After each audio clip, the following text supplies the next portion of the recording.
always thought I knew my son well enough. After all, I'd raised him alone for most of his life since Robert, my husband, died in a car accident when Webster was only 11. Now, sitting in my quiet apartment and going through old photographs, I realize how wrong I was.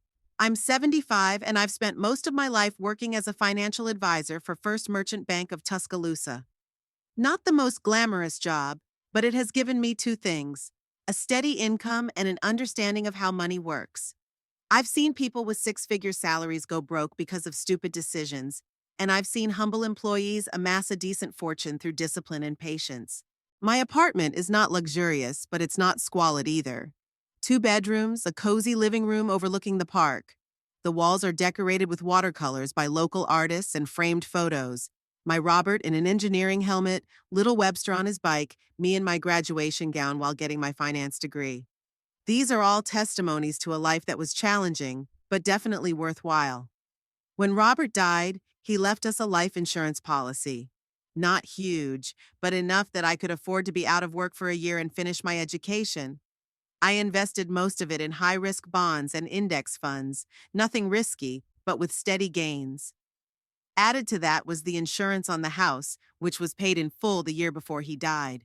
I sold it 5 years after the tragedy, when the real estate market took off, and invested wisely. When Webster announced he was going to marry Pearl, I doubled my work hours to help them with the down payment on the house. A small but decent house in the Forest Lake neighborhood. I remember the pride on my son's face when he got the keys. It was worth it. Daisy, their daughter, was born 2 years after the wedding. She was a ray of sunshine to me, smart, inquisitive, with a genuine smile so reminiscent of her grandfather's. I tried to be there for her, but not to impose. I came when called, helped when asked. Daisy spent weekends with me when she was little. I read books to her, taught her how to bake blueberry muffins, and talked about the constellations we viewed from the little balcony. Webster grew up ambitious. He did well in high school, well in college, but I always felt he lacked something. Compassion, maybe? He was always focused on material goals: a new car, a promotion, a more upscale neighborhood. Perla was perfect for him, just as driven, with flawless makeup and a cold smile. I never told my son what I thought of his choice. After all, it was his life.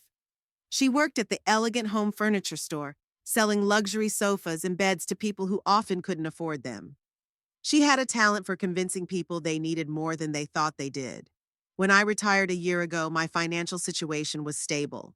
A good pension from the bank, Social Security, investments I had carefully built up over the years, and an inheritance left by Robert's sister, who passed away childless. I never thought I'd be so secure in my old age, and it got me thinking, why do I need all this money? What am I going to do with it? Travel? My knees aren't what they used to be. Buy expensive things? I like my old furniture. Every single thing in my house has a story and meaning. That's when the thought of a home for the Websters came to mind. Their modest home in Forest Lake had become cramped. Daisy had grown up and needed more space. Plus, the neighborhood was slowly falling into disrepair. Not a place I wanted my teenage granddaughter. I didn't share my plans with anyone, not even my longtime friend Evelyn, with whom we usually discussed everything. The decision seemed too personal, too significant to discuss with anyone but myself. I started by researching the Tuscaloosa real estate market. The Highland Park neighborhood was too expensive even for my options. Northport seemed like a good option. Upscale neighborhoods, good schools, proximity to downtown. I took notes, studied the classifieds, even went scouting on weekends, looking at streets where my son and his family could live. One morning I called the office of Marla Kincaid, the realtor Evelyn had recommended to me. "She's honest," my friend said. "She won't sell you a house with a rotten foundation like some people." "Good morning, Premier Real Estate," came the cheerful voice on the phone. "Hi, can I speak to Marla Kincaid, please?" "That's her. How can I help you?" I explained that I was looking for a house for my son and his family, gave an approximate budget and preferred neighborhoods. "How exciting." She sounded genuinely surprised. "It's not every day that parents buy houses for their grown children. That's very generous of you, Mrs. Quimby." We arranged to meet the next day at her office. I wore my best pantsuit, the dark blue one I'd once worn to important client meetings. I wanted to give the impression of a serious customer. Marla turned out to be an energetic woman in her 40s, with bright red hair and a dazzling smile. Her office was littered with pictures of happy families in front of their homes, apparently satisfied customers. So, Mrs. Quimby, she opened her laptop. Let's be specific about exactly what you're looking for. We spent the next hour discussing the details. The size of the house, the number of bedrooms, the specifics of the layout, the age of the house, the distance to Daisy's school. I didn't want the house to be too old, less chance of hidden problems. But I wasn't attracted to new builds either. They're often hastily built, with little money spent on materials. I want it to be a house they can live in for years to come, I explained. Not just a nice box, but a place where my granddaughter would grow up and remember it fondly. Marla nodded, making notes. I see. The quality of the construction, the nice neighborhood, the prospects for the future. She looked up from the screen. And another important question. Does your son know about your plans? I shook my head. No, I wanted to surprise him. In fact, I just didn't want Webster and Perla to influence my choice of house. Knowing them, they'd start demanding more than I could afford. Marla looked puzzled. I usually recommend that prospective tenants be involved in the selection. It's their place to live, after all. I understand, I nodded. But first, I want to find a few good options. Then we'll go together. She agreed, though I could see that she didn't like the idea. Maybe she was just afraid of losing the commission if her son didn't like my choice. The next weekend, Marla showed me 3 houses. The first was too dark. The tall trees around it blocked out the sunlight. The second was on a busy street. I imagined Daisy crossing that road and my heart sank with fear. The third was almost perfect. Spacious, bright, with a beautiful backyard. But as we looked around the basement, I noticed damp spots on the walls. Is that normal? I asked Marla. She pursed her lips. Let's just say it's not critical, but it's not perfect. Maybe there's a problem with the drainage system. I shook my head. I didn't want my son to be faced with repairs right after we moved in. The next week, we toured 5 more houses. One of them, on Magnolia Drive, looked promising to me. It was a classic 2-story house with columns, a spacious kitchen, and a good layout. The backyard wasn't very big, but it was well maintained with a patio and barbecue area.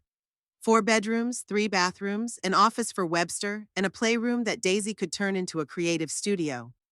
What do you think? Marla asked as we stood in the driveway admiring the facade. I like it, I admitted. But I'd like to know more about the foundation, the roof, the systems of the house. Of course, we'll have a full inspection before we buy. I always insist on it. In the evening, I sat over my financial spreadsheets for a long time. The house on Magnolia Drive was at the top end of my budget. If I bought it, I'd have to rethink my retirement plans. Less traveling, more saving for everyday expenses. But wasn't that what I'd been saving for all these years? To give my family a better life? The next day, I called Webster and invited him to lunch at the Southern Table. Not a bad restaurant with decent food and not too much noise. What's the matter, Mom? He asked as soon as we sat down at the table. You sounded mysterious on the phone. Do I need an excuse to have lunch with my son? I smiled, but immediately decided not to pull the cat by the tail. Webster, I want to do something for you and your family. What is it? He's tense, always protective of his independence, even when he accepted my help. I want to buy you a house. A new house. Bigger and in a better neighborhood. He stared at me like I'd just announced I was going to go to the moon. A house? His voice dropped to a whisper. Are you serious? Absolutely. I've already started looking. There's one on Magnolia Drive that seems perfect. 4 bedrooms, nice yard. Wait, he held up his hands.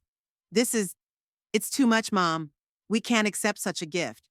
But his eyes said otherwise. They glowed with greedy curiosity. You can and you will, I said firmly. I want to do it, Webster. I want to see you live in a nice house, in a safe neighborhood. I want Daisy to have her own room where she can do her projects. I want Perla to be able to have visitors without being cramped. But your money, your pension? I've done the math, I assured him. I'll have enough to live comfortably. He shook his head, but I could see that the resistance was purely symbolic. I'll have to discuss it with Perla. Of course, I nodded. In fact, I'd like you both to come with me to see the house on Magnolia Drive. Maybe this weekend? He agreed, and we moved on to other topics. But I noticed how periodically his gaze became absent. He was already envisioning himself as the owner of a new home. Saturday, we met Marla at the house on Magnolia Drive. Perla couldn't hide her excitement as soon as we pulled up. My goodness, Webster, look at those columns and that lawn. She squeezed his hand. This is a whole other level. We walked slowly around the house. Perla oohed and awed over the granite countertops in the kitchen and the jacuzzi tub in the master bath. Webster nodded approvingly as he surveyed the spacious two-car garage and the first-floor study. What do you think? I asked when we had finished looking around and were standing in the backyard. It's amazing, Winnie, Perla breathed out, calling me by my diminutive name for the first time in years. It's unbelievable. Webster was more subdued, but I could see his eyes sparkling. Seriously, Mom, that's too generous. We don't deserve this. Yes, you do, I countered. You're my family. Who else would I leave my money to? On the way home, they made plans. What furniture to take from the old house, what to buy new, how to organize the rooms. I listened to them with a smile. It had been a long time since I had seen my son so lively.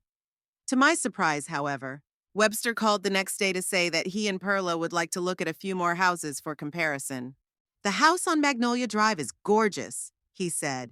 But since you're making such a generous gift, we want to be sure it's exactly what we need.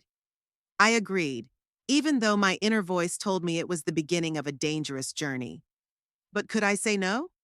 After all, they really do live there. The next weekend turned into a marathon of house viewings. We toured 8 more properties. With each house, Webster and Perla's demands grew. What seemed like luxury yesterday was now just basic comfort. A house that was 20% more expensive than the original budget was now seen as minimally acceptable. What about the Highland neighborhood?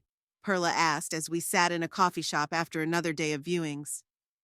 There are some great houses for sale there, I sighed. Highland was the most expensive neighborhood in Tuscaloosa.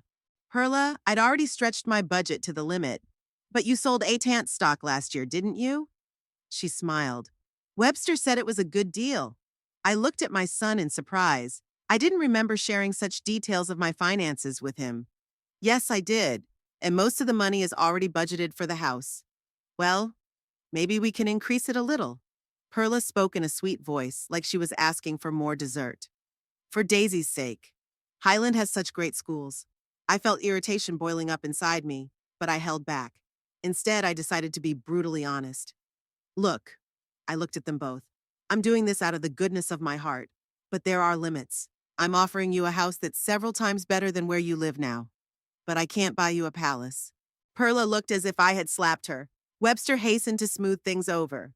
Mother, we understand, and we're very grateful. Don't we, Perla?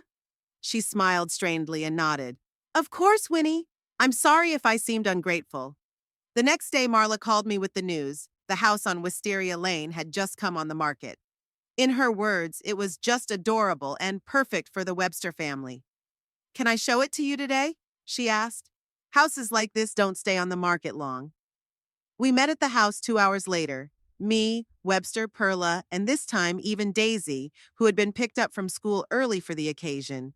The house on Wisteria Lane was really impressive, bigger than the one on Magnolia Drive, with more exquisite architecture and a better location. 4 bedrooms, 3 bathrooms, an office, a game room, a spacious kitchen that opened to the family room, and a backyard with a pool. That's him, Perla whispered as soon as we entered the high-ceilinged hallway. Webster nodded, his eyes glittering. He was already imagining how he would receive colleagues here, how he would park his car in the circular driveway. Daisy was delighted with the spacious second-floor room with the bay window. Grandma, I could put my telescope in here, she exclaimed. You should be able to see the stars perfectly from here. I smiled. Maybe it was all worth it to see such joy in my granddaughter's eyes. How much? Webster asked Marla when we finished looking around. She quoted a price that was 15% above my original budget. I felt my heart clench. It meant rethinking all my retirement plans. Mom? Webster turned to me. His eyes were a mixture of greed and pleading, like a child in front of a toy store window. I glanced at Daisy, who was still enthusiastically telling Perla how she'd set up her room. Let's see what we can do, I said at last. That evening, I sat over my financial spreadsheets, calculating everything over and over again. If I sold some of the stock and moved some of the investments into more liquid assets, yes, I could afford it. But it meant a more modest life for me. No trips to the coast in winter, saving on many small pleasures. Would it be worth it? I looked at Robert's picture. What would he say? Probably advise me to take care of myself. But then I pictured Daisy's face when she saw the new room, spacious, bright, with room for all her books and projects. Yes, I decided, worth it. The home buying process took a month. Marla was surprisingly meticulous, insisting on a full home inspection, checking all the paperwork, insurance history. I was grateful for her thoroughness, even though Webster kept rushing the process. Mom, we're wasting time. The house could be taken over by other buyers. Better to lose a house than buy a problem, I replied, repeating a phrase I'd told bank customers thousands of times. The inspection revealed a few minor problems: a leaky faucet, a faulty outlet, cracked tile on the porch. All of these were quickly fixed by the sellers. The main systems of the house, foundation, roof, electrical wiring, were rated good. The house is in excellent condition for its age, the inspector, Mr. Patterson, an older man with eyes that seemed to have seen every crack in every Tuscaloosa home, assured me. But I always recommend maximum insurance, especially for homes of this size and age. I nodded. Of course, we'll take out full insurance. That was a given. The day of signing the papers came on a clear April morning. We gathered in the notary's office. Me, Webster, Perla, and Marla. I signed paper after paper, transferring the rights to a house worth nearly $1 million to my son. Wait, Webster said when we got to the insurance papers. It's too expensive. Basic insurance is enough. But Mr. Patterson recommended extended coverage, I countered. It covers a lot more risks. Mom, Webster lowered his voice, it's an extra $5,000 a year. The house is in excellent condition, you heard yourself. Yeah, but we're not throwing money away on insurance for problems that don't exist, he said. Basic is enough. I looked at Marla. She shrugged slightly, indicating that it wasn't her decision. Perla avoided my gaze, staring at her flawless nails. Okay, I conceded, signing the document for basic insurance. But promise to think about expanding the coverage in the future. Of course, Mom. He patted my hand. But I could see he was already mentally elsewhere. In his new home, throwing a party for his coworkers. When all the papers were signed, Marla ceremoniously handed the keys to Webster. Congratulations on your new home! She smiled and turned to me. You've given a wonderful gift to your family, Mrs. Quimby. I nodded, feeling a strange mixture of satisfaction and anxiety. It was the most expensive gift I'd ever given, and part of me wondered if I was making a mistake. But when Webster hugged me, for the first time in years, and whispered, "Thank you, Mom," all doubt melted away. In that moment, I felt like I'd made the right choice. The move took 2 weeks. I helped as much as I could, packing fragile things, unpacking closets, making lists of what would go where in the new house. Perla was strangely aloof these days. She spent a lot of time in the new house planning furniture arrangements and picking out curtains, but had little involvement in packing up the old house. I can't wait until we finally move in, she said as Daisy and I put the books into boxes. I've already arranged for new furniture for the living room. The old one just won't look right in a house like this. But Mom, our furniture is still good, Daisy objected, and Grandmother has spent so much money on the house. Daisy, you're just a child and you don't understand, Perla said. A house like this has to have the right furnishings. Otherwise, what will the guests think? Daisy looked at me for support, but I just shrugged. It was their house now, and they had the right to furnish it as they wished. Finally, all the boxes were moved in, the furniture arranged, and it was housewarming day. Webster insisted on throwing a real party with a buffet, champagne, and lots of guests. Mom, this is a big event in our lives, he said. We have to make a big deal of it. I agreed. though I would have preferred a more modest family celebration. The guest list grew to 50 people: Webster's coworkers, Perla's friends, several of Daisy's teachers, and even some old acquaintances from the bank. Webster ordered catering from Tuscaloosa's finest restaurant, and Perla hired a florist to decorate the house. "Don't worry about the expense, Mom," Webster said when I expressed concern about the cost of it all. "Perla and I are paying for everything. This is our home, and we want to start our new life here right." The day of the housewarming party was warm and sunny, perfect weather for a party. I arrived early to help with the final preparations. The house looked amazing, with new furniture, fresh flowers in every room, and festive decorations. Daisy rushed towards me as soon as I walked in. "Grandma, come on, I'll show you how I set up my room." Her room was just as she had dreamed of, with a telescope by the window, bookshelves along the walls, and a small desk for studying. She showed me her new four-poster bed, a housewarming gift from her parents. "It's so nice here, Grandma, and it's all thanks to you." She hugged me. "I love you so much." "I love you too, sweetheart," I whispered, feeling tears coming to my eyes. The guests started arriving around 3 in the afternoon. Webster greeted them with a big smile, showing them around the house with the pride of a new owner.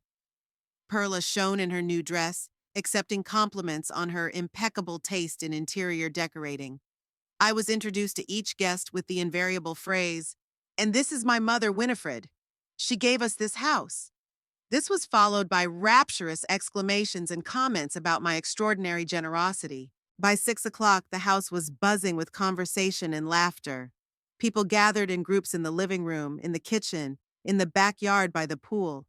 Waiters in white shirts were serving drinks and appetizers. I sat in the corner of the living room, watching with a strange sense of detachment. All these people were celebrating in the house I'd bought, but I felt almost like an outsider.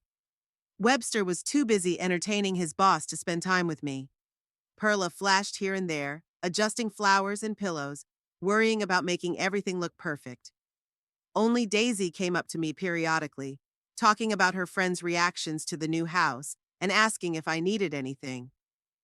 Around 7 o'clock, Webster rang the glass, attracting the attention of the guests. "Friends, I'd like to make a toast." He raised his champagne glass. "To our new home, and to my incredibly generous mother, Winifred Quimby, without whom none of this would be possible." Everyone turned to me, raising their glasses.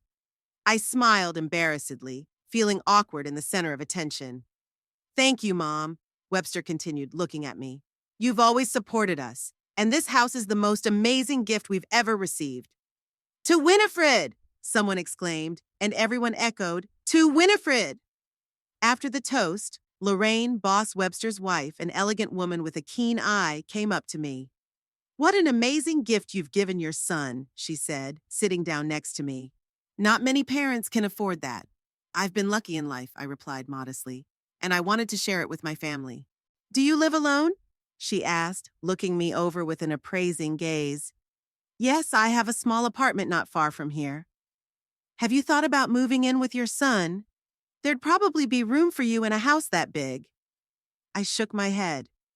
"No, I value my independence. Besides, a young family needs its own space."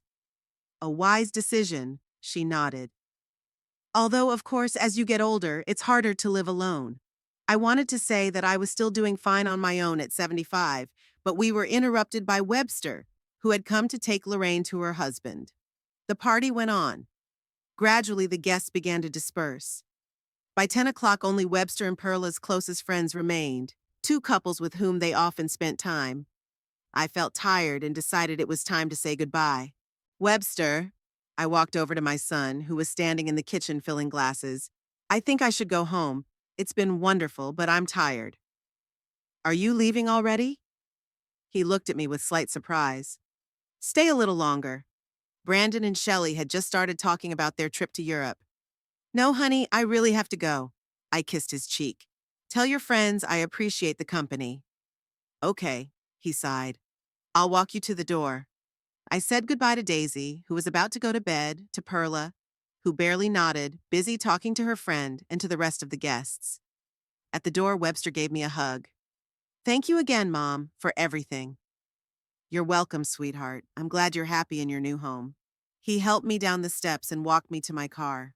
I was about to get behind the wheel when I remembered the pie I'd brought to the party.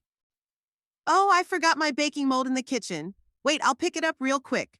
No need, Mom, he tried to stop me. I'll bring it back tomorrow. No, it'll just take a minute. I need it for tomorrow's baking. I walked back to the house and quietly entered through the front door, not wanting to attract attention. There were voices coming from the kitchen. Webster, Perla, and their friends. I was almost to the kitchen door when I heard my name and instinctively stopped. Winnie almost cried when they thanked her, was Perla's voice, slightly distorted by alcohol. God, it was like she was giving holy alms.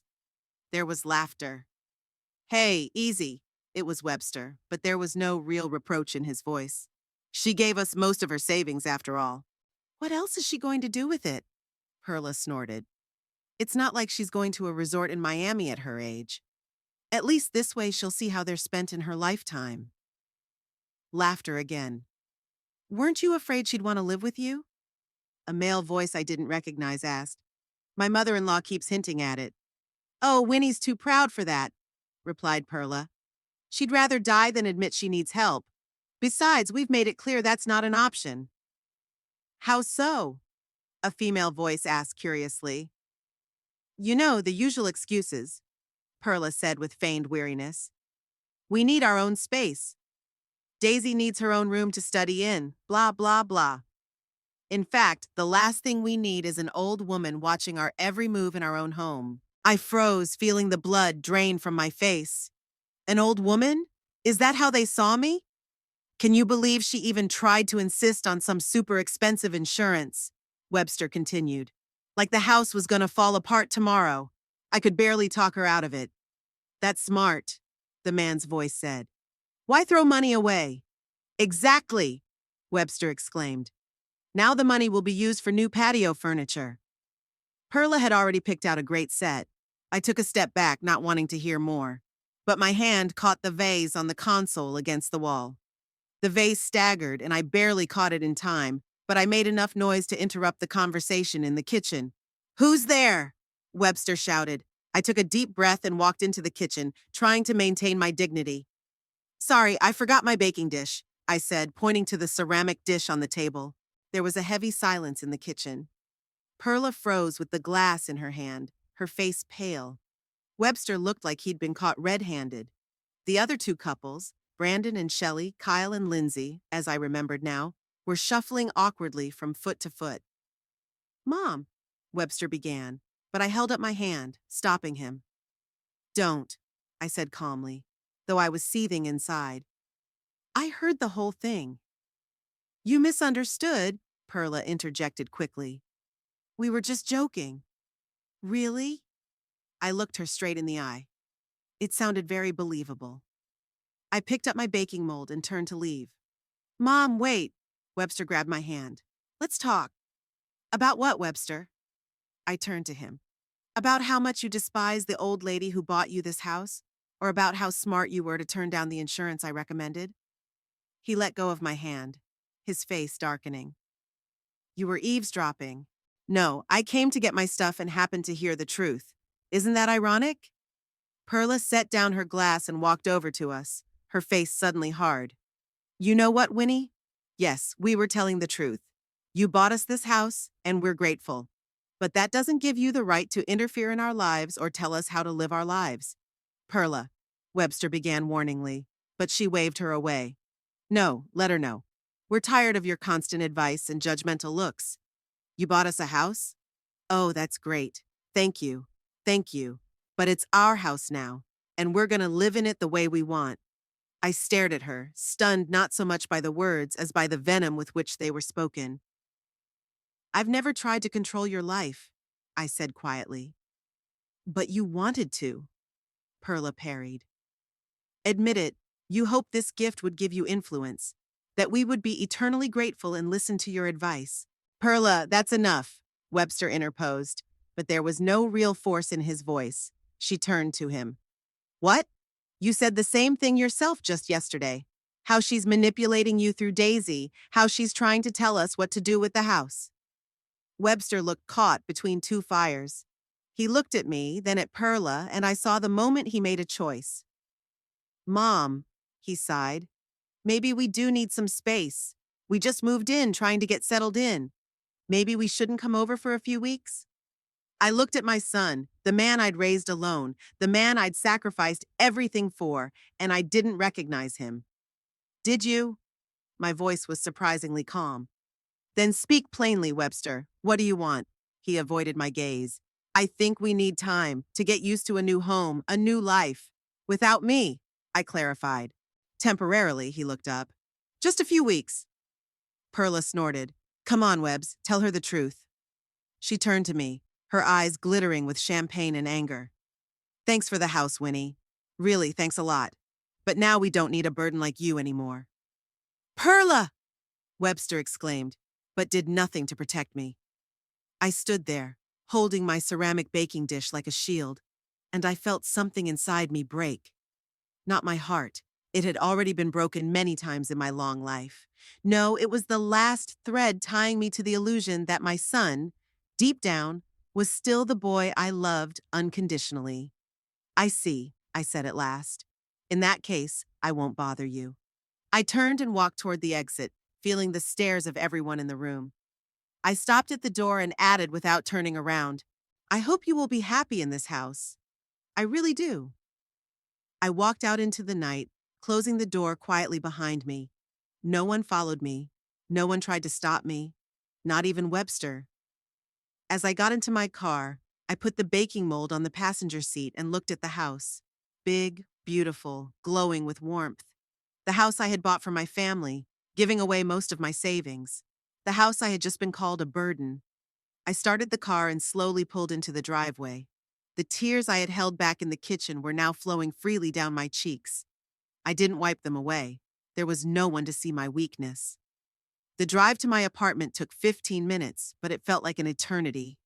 I parked, grabbed my baking mold, and walked up to the second floor. My apartment greeted me with silence and darkness.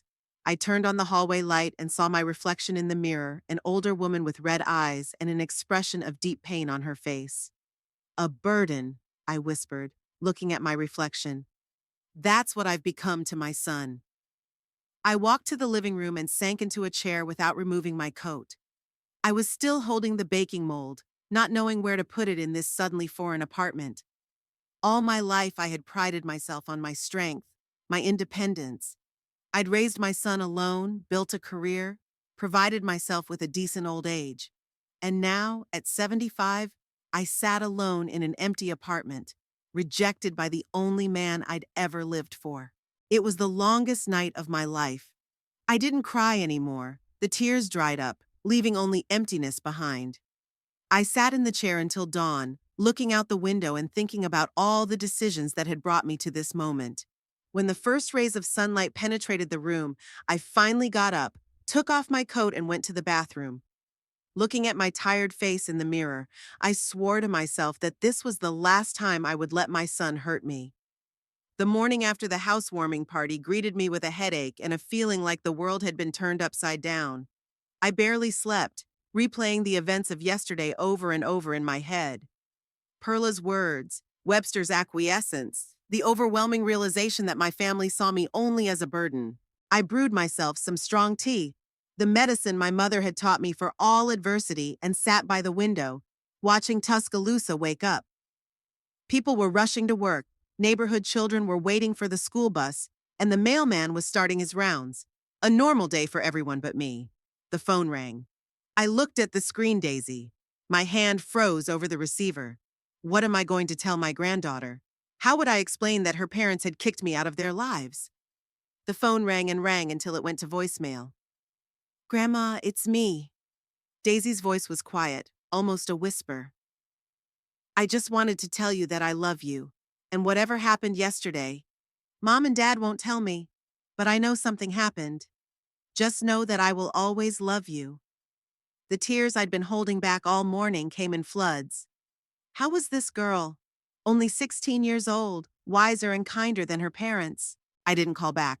I wasn't ready to explain the situation. Instead, I sent her a text. I love you too, sweetheart. Always. Don't worry about me, I'm fine. The next few days passed in a strange daze. I forced myself to follow my usual routine: breakfast, a walk in the park, reading, dinner. But it all seemed mechanical, meaningless. I checked my phone every 15 minutes, hoping for a call from Webster apologizing. But there was no call. On the third day, I got a call from Evelyn, an old friend of mine. "Winnie, what's going on? I've been calling you for 2 days." I sighed. Evelyn knew me too well to be fooled by the duty. "Everything's fine. Webster and Perla, they kicked me out of their lives." "What? After you bought them a house?" I told her everything. The party, the overheard conversation, Perla's last words. "That ungrateful bitch!" Evelyn exclaimed. "And Webster! How could he let her talk to you like that?" "He not only let her," I answered bitterly. He agreed with her. "Winnie, darling, I'll be right there." "No need, Evie, I can manage." "Nonsense, I'll be there in 20 minutes with a bottle of wine and a chocolate cake." Evelyn was true to her word. Exactly 20 minutes later, she was standing at my door with bags from the grocery store. She hugged me without saying a word. And that hug was exactly what I needed. We sat on the balcony drinking wine at 3 in the afternoon. I hadn't done that since I was a student, and talked about life, about kids, about disappointments. "You know," Evelyn said, pouring herself a second glass, "maybe it's for the best." "How could losing a son be for the best?" I raised an eyebrow. "You didn't lose your son, Winnie. You just saw his real face. Now you can stop wasting energy on people who don't appreciate you and start living for yourself." At 75? Why not? My father started learning Spanish at 80, and 3 years later he was fluent. Age is just a number. I shook my head, but there was some truth to what Evelyn said. All my life I'd put Webster's needs before my own. Maybe it was time to think about myself. The next day I decided to go out for a longer walk. The April sun was warming up, and I headed for Riverwalk Park, a small park on the banks of the Black Warrior, a 10-minute walk from my house. I was sitting on a bench watching the ducks on the river when I noticed an elderly man slowly approaching, leaning on a cane. Something about his gait seemed familiar. "Mrs. Quimby?" He stopped in front of my bench. "Winifred Quimby?" I looked at his face and recognized Orville Pym, the former lawyer who had once helped me with the paperwork after Robert's death. "Mr. Pym," I smiled. "What a surprise." "Call me Orville, please. You and I are old enough for such formalities." He grinned. "May I sit down?" I moved over, making room. Orville sat down carefully, placing his cane beside me. "I live not far from here," he said, pointing to the apartment complex across the street. "Moved in after Margaret died. The house got too big for one old man." I nodded, remembering that his wife had died a few years ago. "I'm sorry for your loss." "It's been 5 years," he sighed. "But thank you. How are you doing? How's Webster?" I tensed up when I heard my son's name.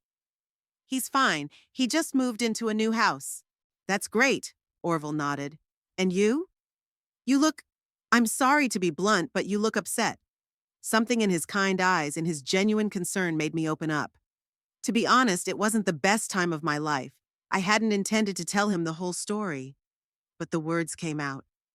Orville listened intently, not interrupting, only nodding or frowning occasionally. "It's unfortunate," he said when I had finished. "But, unfortunately, not uncommon. I've seen many families destroyed over money and real estate." "It's not about money," I countered. "It's about respect. It's about basic human gratitude." "You're right," he nodded. "And that's the tragedy. Money can be regained, but respect, once lost, is rarely regained." We talked for almost 2 hours. Orville talked about his life after retirement, about his grandchildren who lived in other states and came twice a year, about the books he was reading, about his new hobby of growing orchids. "You should come by and see my collection sometime," he said as we said goodbye. "If you're interested, of course." "I'd love to," I replied, surprised at myself. When was the last time I'd accepted an invitation from a man, especially after only a few hours of acquaintance? "That's fine," he smiled. "I'm often here in the mornings. Why don't we meet at the same time tomorrow?" I said yes, and for the first time in days, I felt lighthearted. In the evening, Daisy called. This time I answered.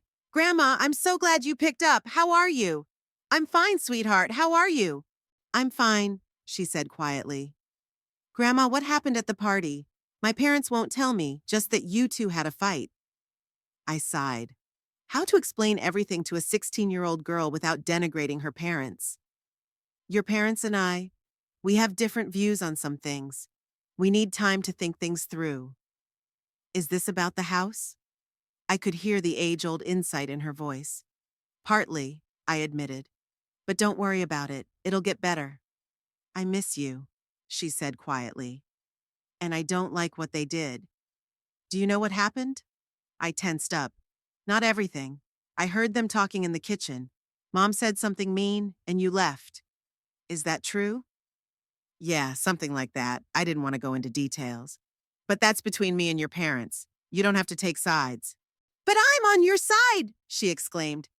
You bought us this house, and they should be grateful. Daisy, listen to me, I said gravely. I don't want you to fight with your parents because of me. Promise me you won't. She reluctantly agreed, and we moved on to other topics. Her school projects, new friends in the neighborhood, plans for summer vacation. After the conversation, I sat staring at my phone for a long time. Webster didn't call, didn't text, didn't try to contact me.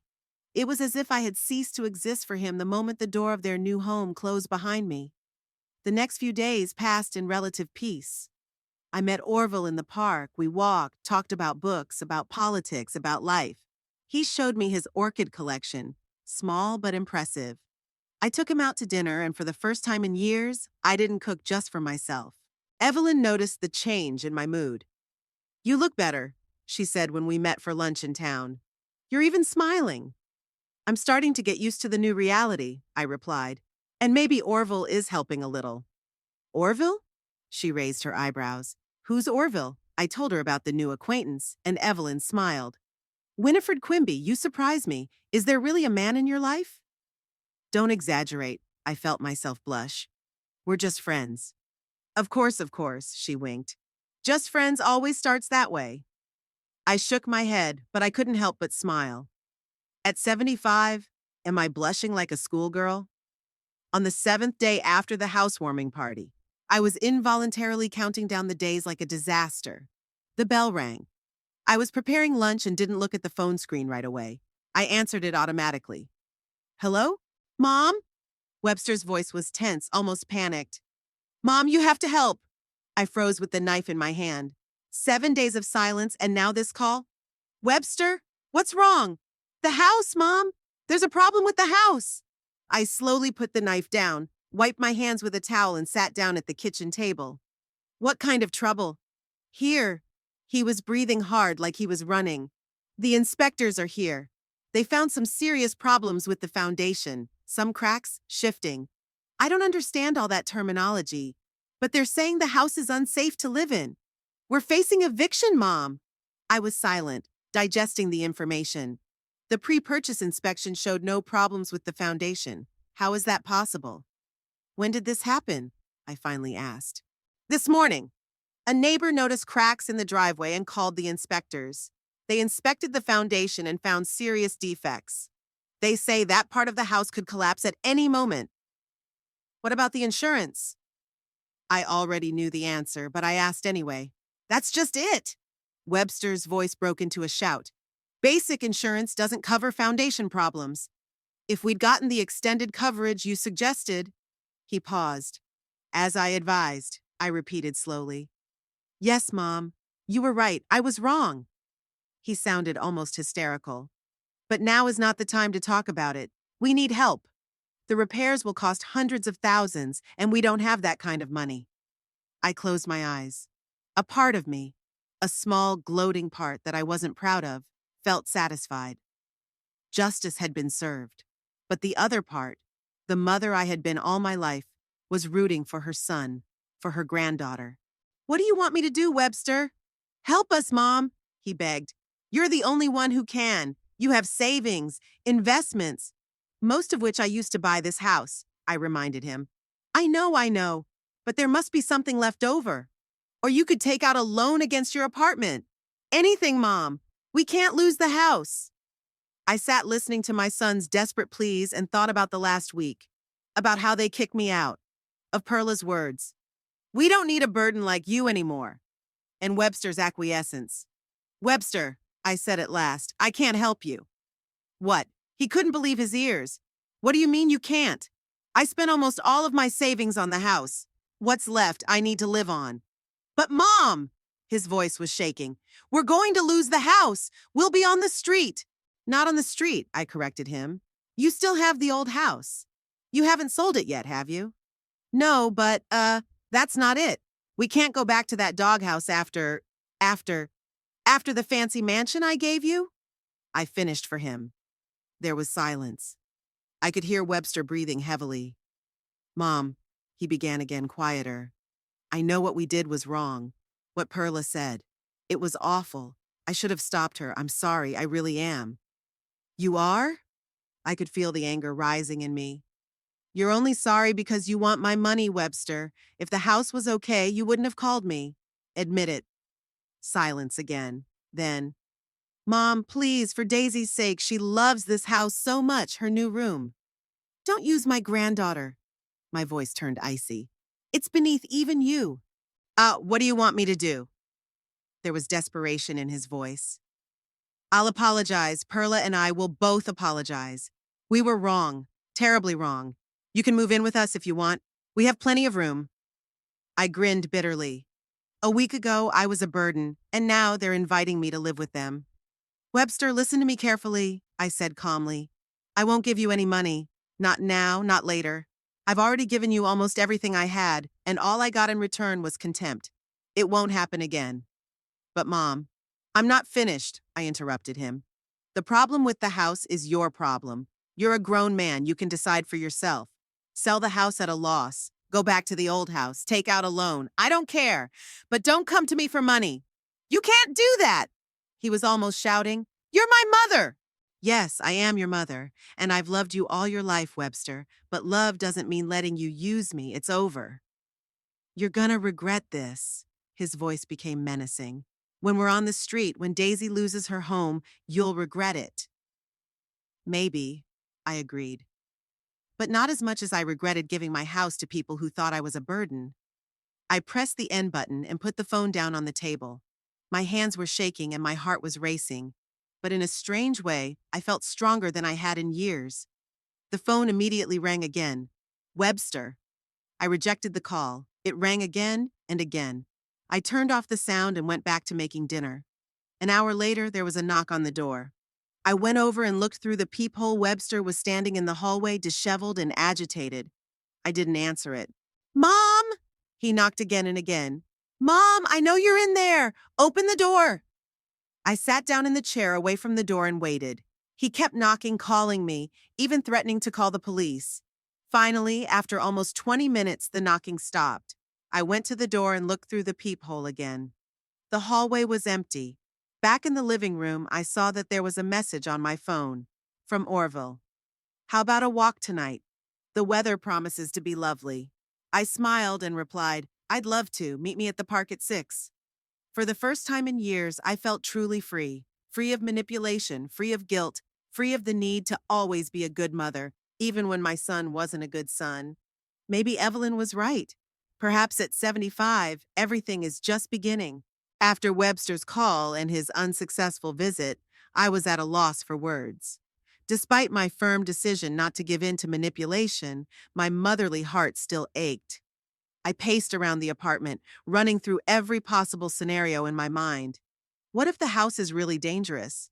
What if Daisy gets hurt? How would I live with that? By the time I met Orville in the park that evening, my nerves were stretched to the limit. He noticed my condition at once. "Winifred, what's wrong?" he asked as we walked slowly down the alley along the river. "You look worried." I told him about Webster's call, about the trouble with the house, about my refusal to help. "I did the right thing," I said, more to convince myself than to convince him. But I still felt awful. Orville stroked his beard thoughtfully. "You know, Winifred, in 40 years of practicing law, I've seen a lot of family drama over real estate. And I can tell you one thing, if you agreed to help now, it would set a dangerous precedent." "What do you mean?" Your son would realize that no matter how he treats you, you'll always be there for him in a crisis. That's not help, Winifred. That's codependency. I nodded. Orville had voiced something I'd been thinking about but was afraid to admit. What about the granddaughter? I asked. Daisy is not guilty of anything, but she suffers because of adult decisions. Daisy is 16, right? She's old enough to understand the consequences of her parents' actions. And from what you've told me about her, she's a smart girl. I smiled, remembering how Daisy had always defended me, even when she was just a baby. Yes, she's special. Then trust her. Orville squeezed my hand lightly. She'll find a way to stay in touch with you, despite all the obstacles. His touch was unexpected, but pleasant. I felt the tension release a little.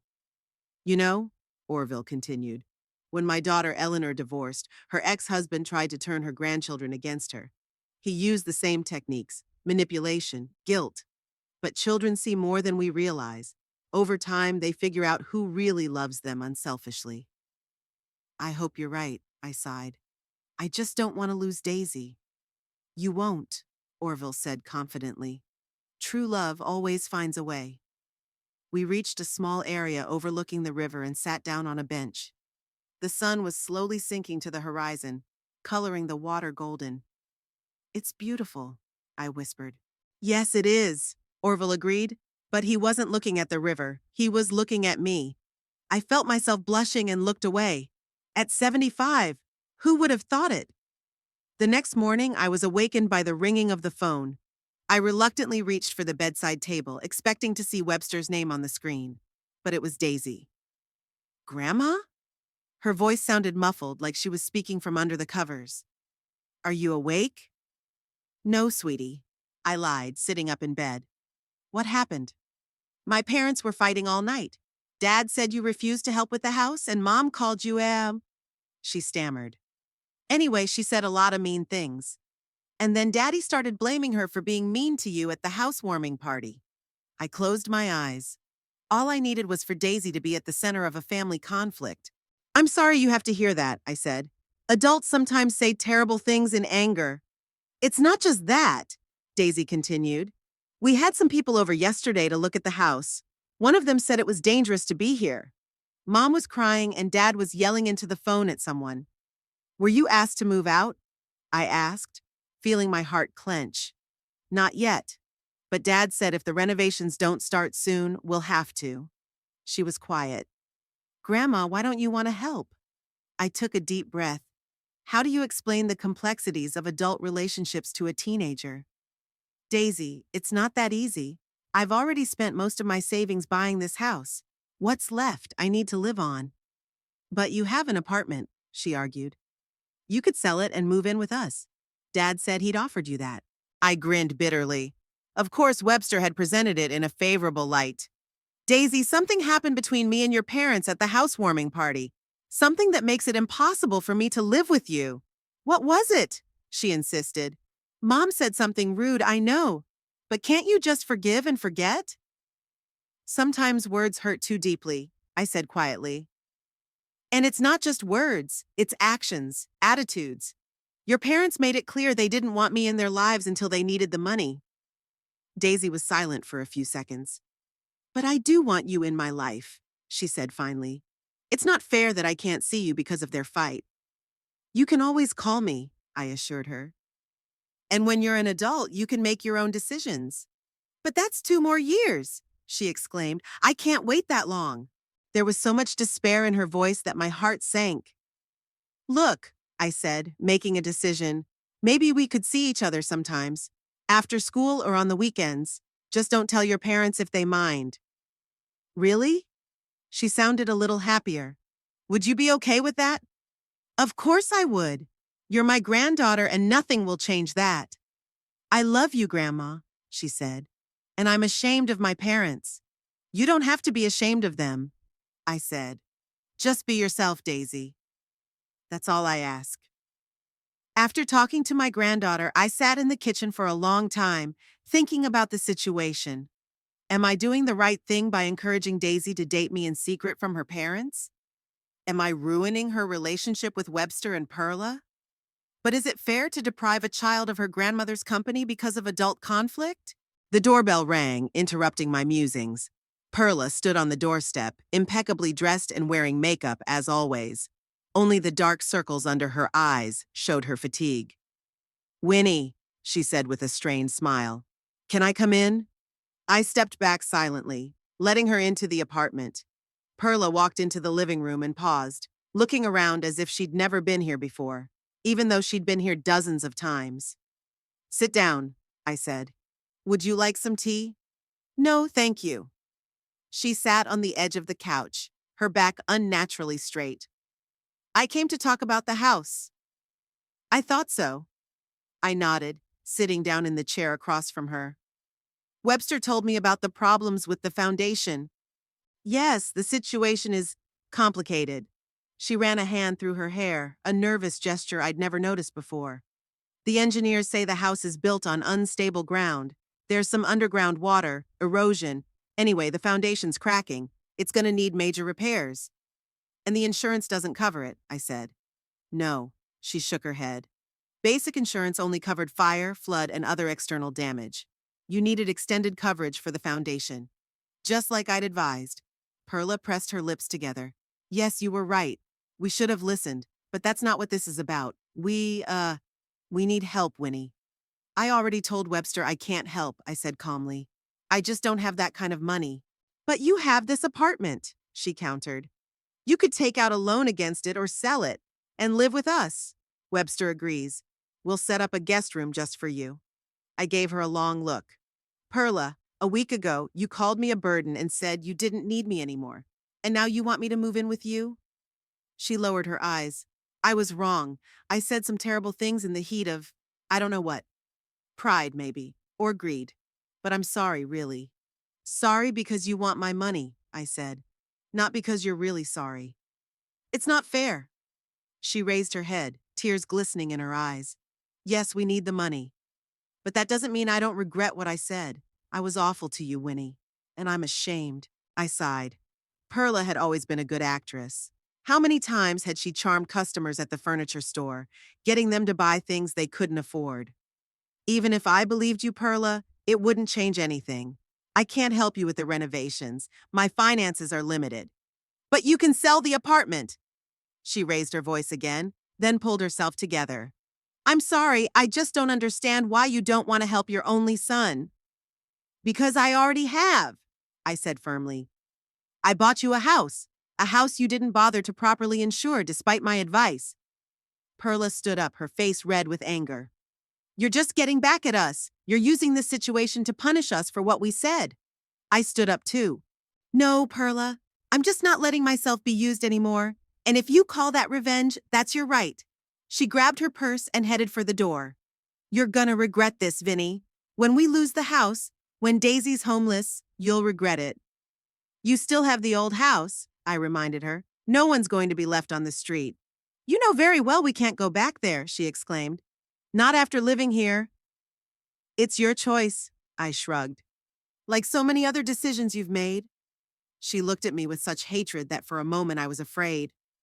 "You don't know what we're capable of yet," she hissed and walked out, slamming the door. I sank into the chair, feeling my hands shaking. Perla's threat sounded ominous. What did she mean? What could they do? That evening, I told Orville about my sister-in-law's visit.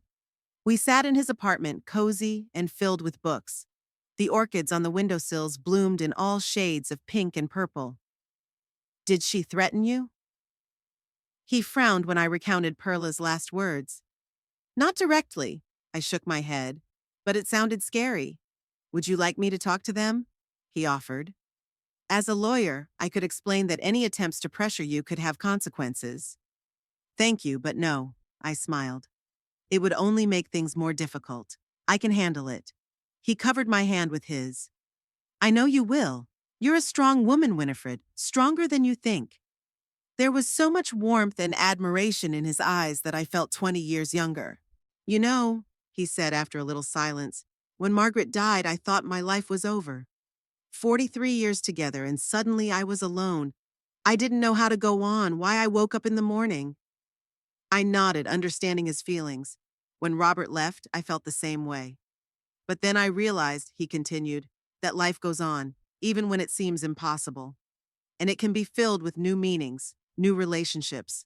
He squeezed my hand lightly, and I didn't pull away. The next day, I got a call from Webster. His voice sounded tired and defeated. Mom, I'm calling to say we're moving out of the house. The engineers say it's dangerous to stay, especially if it rains. I'm sorry to hear that, I replied sincerely. Where are you moving? Where? Back to the old house, he sighed. We don't have a choice.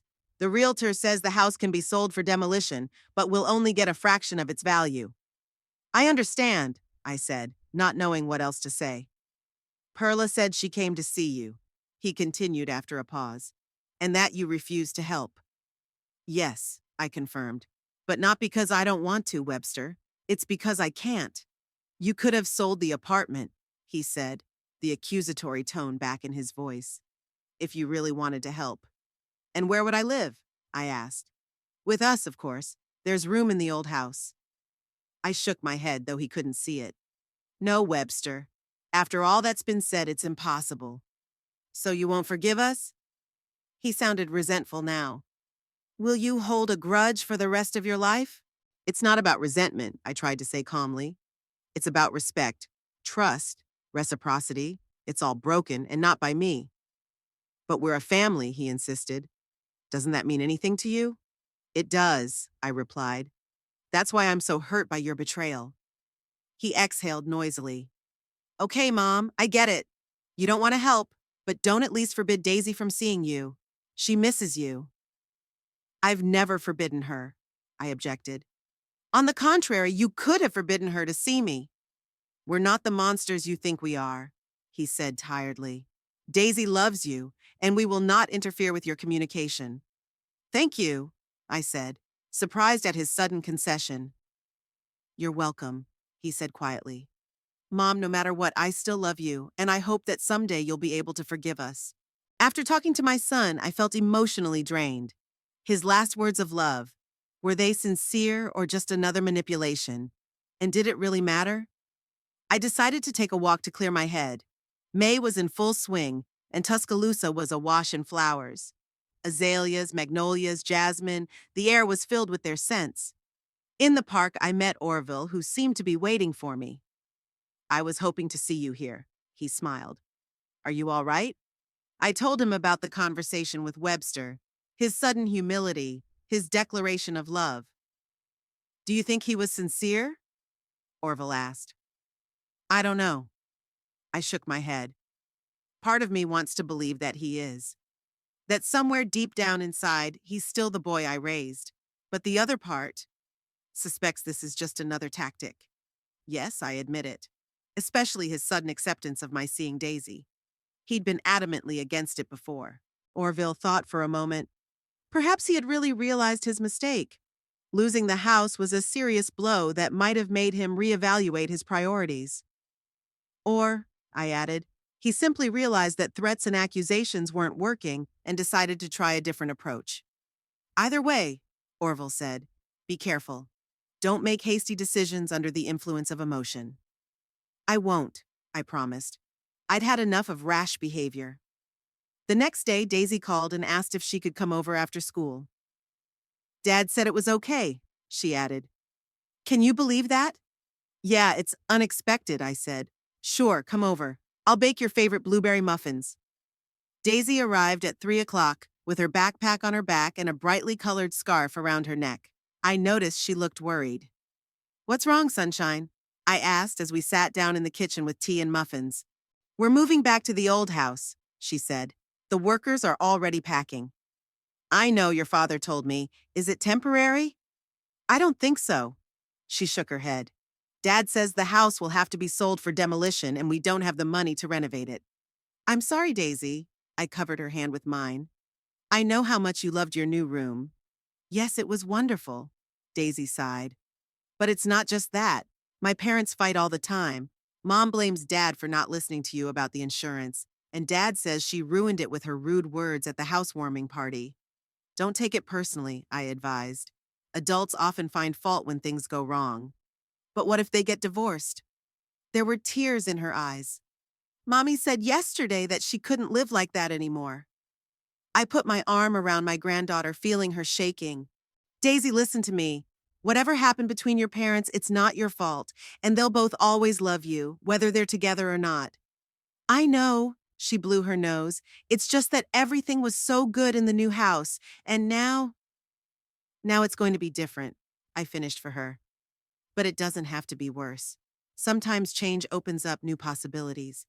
She nodded, but I could see that my words weren't very comforting. Grandma, she said after a pause, can't you really help with the house repairs? I sighed. Of course, Webster and Perla had talked to her about it. I can't, Sunshine. I spent almost all of my savings to buy the house. What's left I need to live on. What about your apartment? She looked at me. Dad said you could sell it and move in with us. And live with people who called me a burden? I shook my head. Daisy, there are lines you can't cross. Your parents crossed them. She lowered her eyes. I understand. It's just, I wish things could go back to the way they were. Me too, I admitted. But sometimes we have to accept reality as it is, not as we'd like it to be. We talked for another 2 hours. Daisy talked about school, about her projects, about her new friends. I listened, happy that despite all the problems, my granddaughter remained cheerful and inquisitive. When it was time to leave, she gave me a big hug. I love you, Grandma, and I'll keep coming even if we move back to the old house. I love you too, sweetheart, I said, kissing her forehead. And I'll always be happy to see you. After Daisy left, I sat at the window for a long time, thinking about our conversation. The trouble with the house was clearly affecting Webster and Perla's relationship. Part of me felt grimly satisfied that justice had been done, but another part was worried about Daisy, who was caught between two fires. That evening, I called Orville and told him about my granddaughter's visit.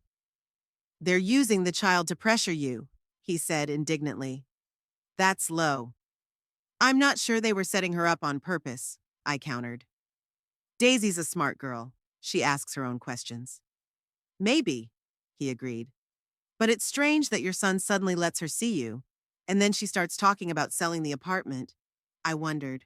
Orville was right. The coincidence seemed suspicious. What should I do? I asked. I don't want to push Daisy away, but I also don't want her to be used as a pawn in this game. Keep talking to her, Orville advised. But be careful what you say. And remember, your decision not to help with the repairs is the right one. Don't let them manipulate you through your granddaughter. I nodded, grateful for his encouragement. It had been a month since Webster and his family had returned to the old house. May had changed to June, bringing with it the hot humidity that characterized Alabama summers. I sat on the balcony of my apartment, sipping iced tea and reflecting on how my life had changed over the weeks. Daisy came to see me twice a week, Tuesdays after school and Saturday mornings. We baked muffins, read books, sometimes just talked about everything in the world. She would tell me about the situation at home. The tension between the parents hadn't disappeared, but it was less obvious. They were adjusting to life in the old house, which now seemed cramped and uncomfortable after the spacious mansion on Wisteria Lane. Mommy's still mad at Daddy about the insurance, Daisy said during one of their visits. And Daddy's mad at Mommy because she insulted you. But they don't yell at each other anymore. They just silent. I nodded, realizing that this lull might be temporary. The deep cracks in a relationship don't disappear on their own. Webster had only called me once this month to let me know they'd found a buyer for the house, a construction company that planned to tear it down and build 2 new houses on the lot. We'll get less than half of what the house was worth, he said bitterly, but there is no choice. The bank is demanding that we pay off the mortgage. I'm sorry about that, I replied sincerely. You are? There was doubt in his voice. Sometimes I think you're glad we're unhappy. Webster, I sighed, I'm your mother. How can I be happy about your problems? Just because I can't help financially doesn't mean I don't care. I'm sorry, he paused. I'm just, angry at the world right now, especially at myself. If I'd listened to you about the insurance, what's done is done, I said. Now we have to move on. Yes, he agreed. Perla suggested selling the old house and buying a newer one in a different neighborhood. A fresh start. I think that's a good idea, I agreed, surprised at my son's sudden candor. Sometimes a change of place helps to turn the page. Maybe. He was silent again. Mom, can you ever forgive us? Me? I closed my eyes, feeling a lump come up in my throat. How many times had I imagined this conversation, rehearsed the answers? I've already forgiven you, Webster, I said finally. But forgiving doesn't mean forgetting or going back to the way things were. Some words and actions can't be undone. I understand. His voice grew quieter. I was just thinking. Maybe someday. Let's just focus on the present, I suggested. On keeping Daisy alive, on getting you back on your feet. You're right, he agreed. As always. After that conversation, I sat in silence for a long time, trying to sort out my feelings. Had I really forgiven my son? Or had I just said what I felt I had to say? And what was our relationship now, after everything that had happened? Orville had become an important part of my life. We saw each other almost every day, walking in the park, going to the movies, having dinner together. He was an attentive listener, a wise counselor, and, to my surprise, a caring companion. Our relationship developed slowly, with the caution typical of people of our age, who have already known both the joy of love and the bitterness of loss. You look happier, said Evelyn, when we met in the cafe. This Orville thing has done you good. I smiled, feeling the color rise to my cheeks. He's a good man, kind, smart, with a sense of humor. And he's clearly in love with you. She winked. I saw the way he looked at you when you walked by the library last Thursday. Don't exaggerate. I shook my head, but I felt a pleasant warmth in my soul. We're just enjoying each other's company. Of course we are, Evelyn grinned. Anyway, I'm happy for you, Winnie. After everything that happened with Webster and that unfortunate house, you deserve a little happiness. That same night, Orville took me to dinner at the River, one of Tuscaloosa's finest restaurants. He was unusually nervous, rubbing his napkin and dropping his fork several times. Is everything okay? I asked when dessert was served. Yeah, sure. He coughed. It's just, I have something for you. He pulled a small box out of his pocket and my heart skipped a beat. Really? Don't worry, he grinned, noticing my expression. It's not what you think it is. Not yet, anyway. He opened the box. Inside was a dainty silver pendant in the shape of an orchid. I saw it in an antique store and immediately thought of you, he said. Dainty, unique, beautiful even in your old age. I laughed. I'm not sure about the old age compliment, but the pendant is really beautiful. May I? He stood up and walked over to me. I nodded, and he carefully fastened the chain around my neck. His fingers lightly touched my skin, sending a sudden wave of goosebumps. Winifred, he said, returning to his seat, these past weeks have been the happiest I've had in years. And I've been thinking, maybe we should take the next step. Which one? I tensed. Nothing drastic. He smiled. It's just, I got an offer from my nephew to spend the summer at his beach house in Florida, Pensacola Beach, right by the water. And I thought you could come with me. I blinked, surprised by the offer. For the whole summer? Yes, from July through September. Of course, we could come here whenever you wanted to see Daisy, but spend most of our time out there by the ocean. What do you say? The thought of 3 months on the coast, away from Tuscaloosa and all its associated problems, was tempting. I imagined morning walks on the beach, sunsets over the Gulf of Mexico, leisurely conversations with Orville on the veranda. It's very tempting, I admitted. But I need to think about it. It's a big step. Of course, he nodded understandingly. No pressure, just know that the offer is open. At home, I pondered Orville's proposal for a long time. Why had I hesitated? What was holding me back? Daisy? But we could come over to see her. The apartment? I could rent it out for the summer. Fear of change? Maybe. The next day I met with Daisy, as I usually do on Tuesdays. She noticed the pendant right away. It's beautiful, she exclaimed. Is it from Orville? I nodded, surprised by her insight. How do you know? Grandmother. She rolled her eyes. I can see how you change when you talk about him, and how your eyes light up when you come back from your meetings. I'm not a child. I smiled, touched by her observation. Yes, it's from him, and I have news. He invited me to spend the summer on the Florida coast. Wow! Her eyes widened. That's great. Did you say yes? Not yet, I sighed. I'm worried about you. We won't be able to see each other as often. Grandma, she looked at me seriously.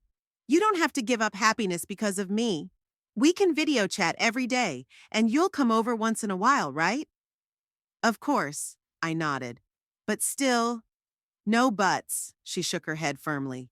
You deserve this vacation after everything that's happened. I hugged her, tears welling up in my eyes. When did you get to be so wise? I have a good grandmother, she winked. I learned a lot from her. That evening I called Orville and told him that I accepted his offer. His joy was almost palpable even through the phone. You won't regret it, Winifred, he promised. It's going to be a wonderful summer. The next 2 weeks passed in preparation. I met with a realtor to discuss a short-term lease on my apartment, sorted through my belongings, decided what to take with me and what to leave behind. Evelyn helped me with my summer closet choices, insisting I needed new swimsuits and beach dresses. At 75? I looked skeptically at the bright sundress she was suggesting. Exactly, she nodded. It's a good time to wear what you want to wear, not what's appropriate. Daisy was thrilled with my plans. She even helped me make a list of places to visit in Florida. Be sure to go to the Gulfarium Marine Aquarium, she advised, and the National Naval Aviation Museum. And of course, Navarre Beach. It has the whitest sand in the world. I promised to visit all the recommended places and bring her souvenirs. A week before I left, I received an unexpected message from Webster. He asked if I could stop by to talk. I agreed, though I was tense inside. What did he want this time? Webster came in the evening looking tired but calmer than the last time I'd seen him. Thanks for agreeing to see me, Mom, he said, sitting down in a chair in the living room. Daisy told me you were going away for the summer. Yes, I confirmed. To Florida with a friend. Orville Pym? He raised an eyebrow. Daisy talks about him a lot. I nodded, preparing myself for disapproval or ridicule. But Webster surprised me. I'm happy for you, Mom, he said sincerely. You deserve to be happy. Thank you. I was surprised by his reaction. I didn't expect that I would support you? He grinned bitterly. After everything I've done, it's not surprising. He was silent for a moment, gathering his thoughts. I've come to apologize, Mother. For real, not to get something in return. The way Perla and I treated you, it's unforgivable, especially after your generosity. I watched him carefully, trying to see the sincerity in his eyes. To my surprise, it was there. What's changed, Webster? I asked quietly. He sighed. A lot of things. Losing the house, of course. But most importantly, I finally saw the man I'd become. What a son. And I'm, ashamed. He ran his hand through his hair, a gesture that hadn't changed since he was a teenager. When you refused to help with the repairs, I was furious. I thought you were cruel, vindictive. But then, over time, I began to understand. You just set boundaries that I never respected. I remained silent, amazed at his insight. Perla and I, we're going through a rough patch, he continued. We're trying to save the marriage, going to counseling. And one of the things we're talking about is our relationship to you, to your money. How we saw you as a source of financial support, not as a person with your own needs and feelings. I appreciate your honesty, I finally said. And I'm glad you're working through your issues. I'm not asking to repair the relationship. He held up his hand. I realize that some bridges have been burned. But I wanted you to know that I realize my mistakes, and I'm going to work on myself to be a better person. For Daisy, for myself. Maybe someday, if you want to. Let's not get ahead of ourselves. I smiled softly. Time will tell. He nodded and stood up. One more thing. We sold both the house on Wisteria Lane and the old one. We bought a new one, smaller, but in a good neighborhood, not far from Daisy's school. I'm glad, she said sincerely. A new beginning can be helpful. Yes, he said quietly. Well, I won't take up any more of your time. Have a nice vacation in Florida. He headed for the door but stopped. Mom, I want you to know that whether you ever forgive me or not, I will always love you. And I will always be grateful for everything you've done for me. After he left, I sat in silence for a long time, digesting what I had heard. His words sounded sincere, and part of me wanted to believe in his remorse. But the other part, the more cautious part, reminded me of how many times in the past he'd said the right things without backing them up with actions. That evening, I discussed Webster's visit with Orville. We sat on his balcony watching the sunset. "Do you think he's sincere?" Orville asked after listening to my story. "Perhaps," I shook my head. "He seemed genuinely remorseful. But I don't know if I can trust my feelings when it comes to Webster anymore." "Trust but verify," Orville smiled. "Give him a chance to prove his sincerity with deeds, not words." "Yes," I agreed. "Time will tell. And remember," he took my hand, "whatever happens to your relationship with your son doesn't define you or your happiness. You have a life, Winifred, and it's just beginning." I squeezed his hand, feeling deeply grateful for his presence in my life. On the day of my departure, Daisy, Evelyn, and to my surprise, Webster came to the station to see me off. He stood a little apart, awkwardly shuffling from foot to foot, but the very fact of his presence was significant. "I'll miss you, Grandma." Daisy hugged me tightly. "Promise to send a picture every day." "I promise," I smiled. "And don't forget, we agreed to have video calls on Sundays." "Of course," she nodded. "And I'll come to see you in August like we planned." Evelyn hugged me, whispering in my ear, "Enjoy every moment, Winnie. And don't worry about a thing, I'll keep an eye on your apartment." When I approached Webster, he hesitantly held out his hand, but I gave him a quick but firm hug. "Thank you for coming," I said. "Thanks for letting me," he replied. "Have a good rest, Mom." Orville was waiting for me by the wagon, holding a small bouquet of wildflowers. "For you," he said, holding out the bouquet. "The beginning of our adventure." I took the flowers, feeling my heart fill with warmth. Could it be that at 75, everything was really just beginning? The train touched down, taking us south to the Florida coast, to new experiences and opportunities. I looked out the window at the departing platform, where Daisy waved, Evelyn smiled, and Webster stood with a pensive expression. A summer by the ocean was ahead, new places, new acquaintances, and a man who saw me not as a source of financial support, not as a burden, but as an equal, a woman worthy of respect and love. I didn't know what the future would bring, whether Webster and I would ever repair our relationship, whether Orville would become more than just a friend, how Daisy's life would turn out when she came of age. But I knew one thing. I would no longer live by other people's expectations. I would not sacrifice my well-being for those who didn't appreciate those sacrifices. I would not allow myself to be manipulated out of guilt or obligation. At 75, I finally learned to put myself first, and that was the most important gift I'd ever given myself.